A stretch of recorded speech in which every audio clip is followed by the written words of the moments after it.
Tout le monde a déjà vécu des moments d'échec qui semblent impossibles à surmonter, des blessures qui nous définissent, qui nous limitent et qui nous empêchent d'agir sur ce qui compte vraiment. Mais pendant que vous doutez, votre potentiel reste inexploité et vos rêves s'éloignent de jour en jour. J'ai vu le film The Social Network et en analysant comment Mark Zuckerberg a transformé un échec social en un empire de milliards de dollars, vous comprendrez une vérité surprenante, vos plus grandes faiblesses cachent vos plus grands atouts. À la fin de cette vidéo, vous ne verrez plus jamais vos échecs de la même façon. Ils deviendront votre plus grand avantage compétitif. Ok, on est parti. Comment votre plus grande humiliation peut devenir votre plus grande force? La scène du début, il se fait jeter par sa meuf complètement, c'est une rupture parce que il est beaucoup trop arrogant, elle lui casse les couilles. Ensuite, il y a un contraste dramatique entre en fait, nous, ce qu'on connaît de Zuckerberg, donc le mec hyper milliardaire, hyper successful, et le mec du début qu'on voit qui se fait complètement jeter, qui se fait humilier. Le gars, il est humilié même dans son lycée, quoi. Et ce sentiment de rejet, il est universel. Tout le monde ressent la plupart des douleurs, en fait, sont liées à ce sentiment de rejet, parce que nous, on est un animal social, et ce rejet social, il fait très très mal. Ce soir-là, Mark Zuckerberg ne savait pas encore, mais son plus grand échec allait devenir son plus grand atout. Mais avant de voir comment il transforme cette humiliation en entreprise, en empire, regardons ce qui se passe vraiment dans sa tête. En fait, cette scène-là, c'est une scène hyper mythique, je vais vous la mettre.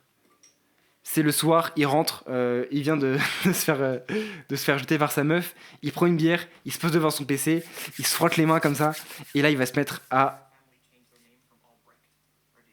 poster sur son blog où littéralement il insulte sa meuf, il la défonce. Ça pendant plusieurs posts, ça de façon hyper publique et, et sans aucun filtre, il n'en a rien à faire. Donc ce qu'il ressent ici, c'est de la rage. C'est complètement, il est dépité, il a de la rage en lui. Le blog Rageur, la création de FaceMash, il va créer un logiciel pour comparer les meufs entre elles et mettre des scores en fait par rapport aux meufs. Ça va être on va le voir juste après, mais ça va être ce qui va précéder en fait Facebook. Ça va être cette rage créatrice, cette rage qui va donner de l'énergie. C'est un peu comme les mecs qui vont à la salle, après ça te fait quitter, forcément t'as la rage, t'as quelque chose qui est en toi, ça te fait sortir en fait, c'est vraiment l'élément déclencheur. Et après il se met à coder toute la nuit et il crée FaceMash. Il a cette obsession, en fait nous on a cette obsession qui est ancrée en nous du rejet.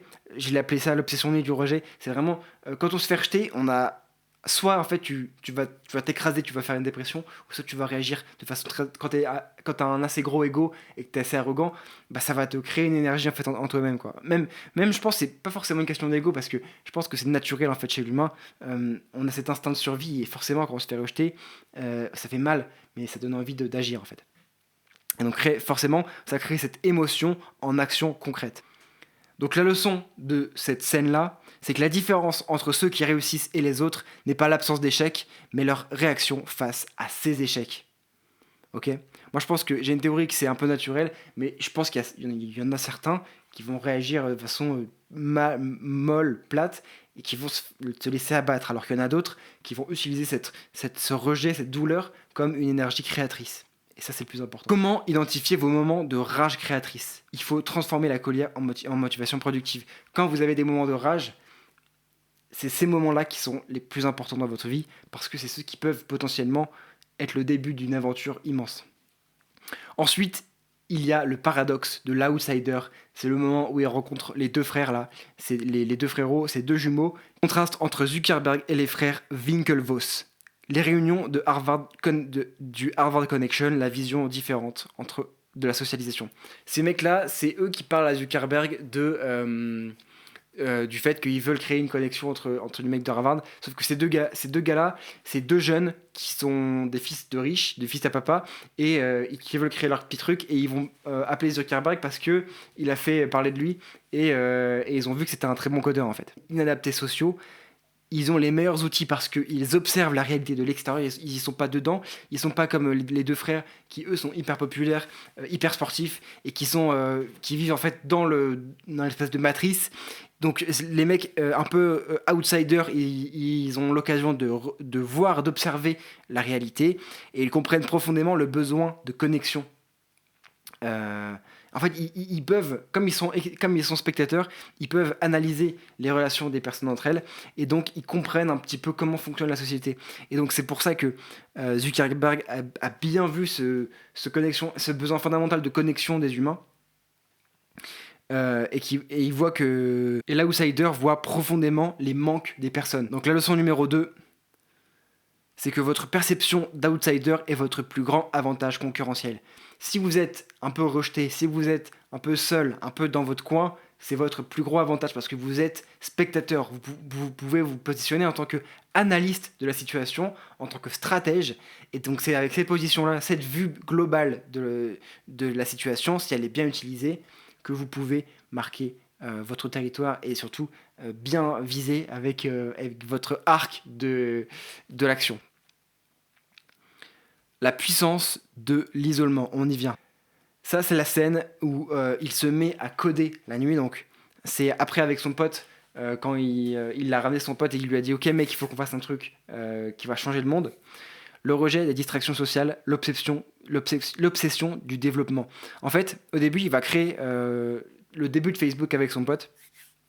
Il va commencer à coder toute la nuit. Il est complètement mort en cours. Il dort la journée pour coder la nuit dans sa chambre. Et il va refuser les soirées. Donc on va l'inviter aux soirées. Il va refuser les soirées. Il va être complètement focus sur son truc, parce qu'il sait que c'est une idée de fou en fait. Il sait que c'est une idée de fou. Il se lock-in, il s'enferme dans sa chambre et il va coder toute la nuit. Il va aller en cours la journée pour dormir. Il va pas sortir. Et... dès qu'il pense avec un mec, il y a une scène où il pense avec un mec vient lui poser une question, boum, lui il pense pas au mec, il pense putain il a raison, ça lui fait penser en fait en fait c'est une scène où il y a un mec qui lui dit ouais tu saurais pas si cette meuf là elle est célibataire et tout, personne a de pancarte sur soi qui dit qu'on est célibataire, et bam lui au lieu de penser à la meuf, il reste concentré, il reste focus, il se dit putain mais oui c'est la meilleure idée de pouvoir avoir un truc qui nous dit si on est célibataire ou pas. Il va l'implémenter dans Facebook. Et ça va tout changer. Et donc c'est pour lui une transformation. Il va passer de solitude à une concentration immense. Il va passer de exclu totalement socialement à finalement une envie d'innovation. Il va passer d'une marginalisation de la société à l'utilisation pour une vision unique pour son produit.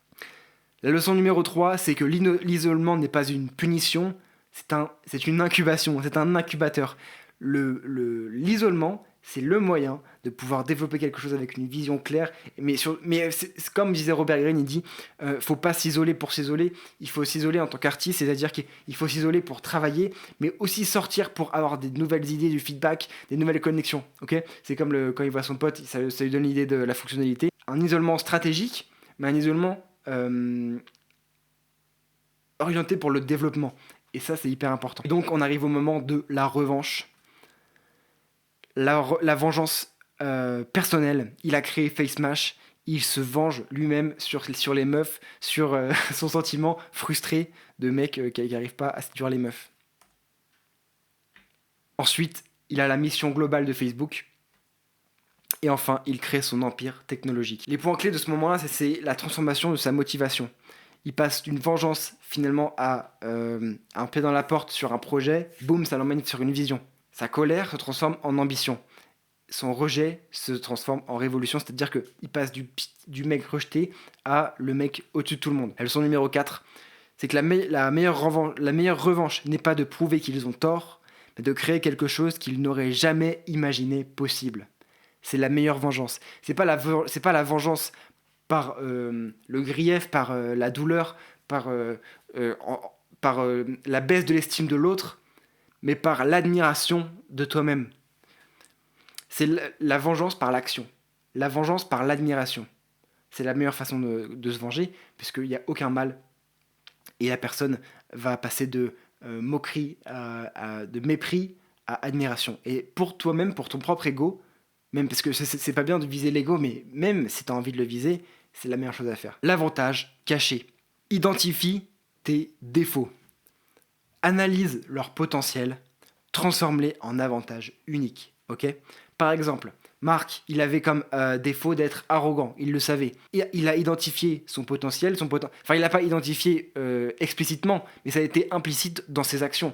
Il était très arrogant, après il y en avait plein des défauts, mais par exemple dans le film, il est très arrogant, et donc ça va se transformer par une envie de vengeance, un besoin de nourrir son ego, qui va ensuite l'emmener sur ce projet-là, et ça va le transformer en avantage d'avoir une vision d'un projet pour tout éclater en fait, pour tout casser. Le framework que je vous propose pour l'appliquer concrètement à votre vie, c'est quoi? C'est pour chaque faiblesse, vous pouvez poser quelle perspective me donne-t-elle? Quel besoin me fait-elle comprendre? Et quelle opportunité cache-t-elle? Vous pouvez avoir plusieurs faiblesses. Par exemple, moi j'ai la faiblesse que j'adore le divertissement dans le sens, j'adore les films. Moi, un de mes rêves, c'est de faire un film un jour. Et je me dis, ok, ma perspective unique de cette faiblesse, c'est que cette faiblesse me permet de rencontrer d'autres univers, de connecter ma vision du monde actuel avec d'autres visions qui vont être fictionnelles, mais donc qui vont pouvoir créer des connexions en fait. Ça me fait comprendre que j'ai une capacité de créativité grande et que je peux m'en servir. Et donc elle me donne cette opportunité justement de connexion avec d'autres univers, de connexion, de création d'idées. Et donc je vais tout miser sur cette création d'idées, cette innovation, cette créativité en fait. Et ça je kiffe trop. J'adore ça. Donc la leçon numéro 5, c'est vos plus grandes faiblesses cachent vos plus grands super pouvoirs. Non, identifie tes faiblesses, analyse-les et transforme-les en avantages uniques. Le nouveau paradigme, une des leçons incroyables qui m'a choqué dans ce film-là et qui s'illustre un petit peu aujourd'hui, mais ça m'a fait plaisir en fait de le voir illustré dans ce film-là, c'est qu'il y a un ancien monde et un nouveau monde. L'ancien monde, c'est le monde corpo, un peu start-up, les anciennes start-up avec des connexions un peu pistonnées, avec de l'héritage institutionnel traditionnel, une hiérarchie établie, un peu comme les frères dans le film. C'est un peu les petites relations comme ça, nanananer, quoi. C'est un peu un peu gênant comme nous, la vision qu'on peut en avoir.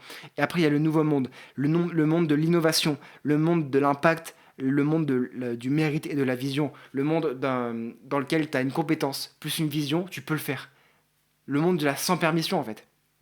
T'as pas besoin d'avoir des connexions, d'avoir un réseau pour agir. Tu peux agir. Tu as les compétences, donc tu as le génie, tu as la vision, et tu as la productivité. Tu peux créer un empire, littéralement. Et ça, c'est incroyable. C'est vraiment cette vision de, ils sont là, ils font des gros fuck comme ça aux industries parce qu'ils en ont rien à foutre.